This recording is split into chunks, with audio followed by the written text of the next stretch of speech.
Assalamualaikum warahmatullahi wabarakatuh.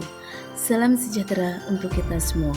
Perkenalkan, saya Ratnawati Ningsih, calon guru penggerak Angkatan 11 Kota Magelang.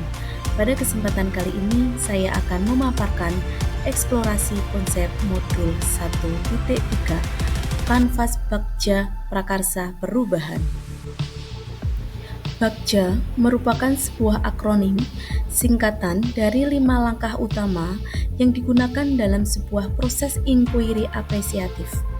Pendekatan kolaboratif untuk mengetahui kondisi suatu komunitas atau organisasi dalam mengembangkan perilaku komunitas tersebut dan dijadikan dalam suasana yang positif dan apresiatif. Tahapan Bagja. Yang pertama, buat pertanyaan. Yang kedua, ambil pelajaran. Yang ketiga, gali impian.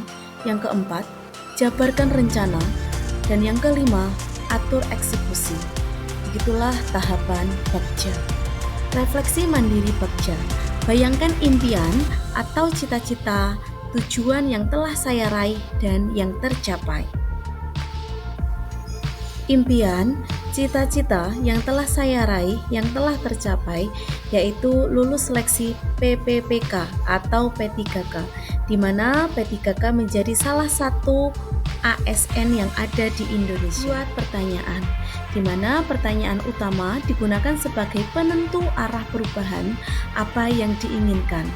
Pertanyaan, langkah apa yang harus saya lakukan untuk bisa lulus P3K? Tindakan yang saya lakukan agar saya lulus P3K, yang pertama, mempelajari materi-materi yang berhubungan dengan soal P3K. Yang kedua, mengikuti komunitas belajar P3K sekecamatan Magelang Tengah. Yang ketiga, memahami tahapan pendaftaran P3K. A. Ambil pelajaran. Pertanyaan yang pertama, aktivitas apa saja yang saya lakukan agar dapat lulus seleksi P3K?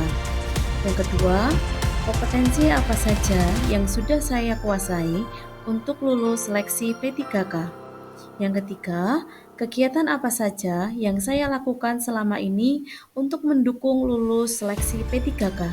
Tindakan yang saya lakukan untuk menggapai impian saya. Yang pertama, belajar mandiri melalui YouTube dan rajin mengerjakan soal-soal prediksi P3K. Yang kedua, kompetensi akademik. Yang ketiga, saling berbagi informasi mengenai soal-soal yang menyangkut jurusan yang dituju pada sesama pendaftar. G. Gali mimpi. Pertanyaan yang pertama, bagaimana perasaan saya setelah lulus seleksi P3K? Yang kedua, apa kebiasaan-kebiasaan baru yang saya bayangkan setelah lulus seleksi P3K?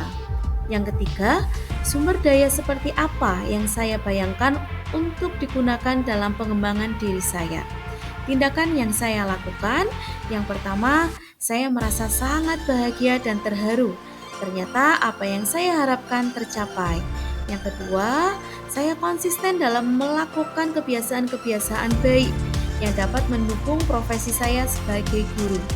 Yang ketiga, saya melaksanakan tugas sesuai peran sebagai guru. J. Jabarkan rencana. Pertanyaan yang pertama, apa langkah pertama yang saya lakukan? Yang kedua, berapa lama saya bisa lulus seleksi P3K? Yang ketiga, bagaimana mengukur kemajuan usaha untuk lulus seleksi P3K? Yang keempat, apa tindakan yang mendukung saya untuk lulus seleksi P3K? Tindakan yang saya lakukan, yang pertama, saya mendaftar dan mengikuti seleksi sesuai dengan prosedur. Yang kedua, saya bisa lulus P3K setelah mengikuti tes yang pertama kalinya. Yang ketiga, mengikuti tryout tes seleksi P3K. Yang keempat, banyak latihan soal P3K dan mempersiapkan persyaratan. Yang terakhir, A. Atur eksekusi. Pertanyaan, siapa saja yang saya libatkan untuk lulus seleksi P3K? Penyelidikan, keluarga, teman sejawat, satu sekolah, teman satu komunitas belajar sekecamatan, dan teman seperjuangan yang ikut tes seleksi P3K. Sekian dari saya, terima kasih, salam dan bahagia. Semoga bermanfaat.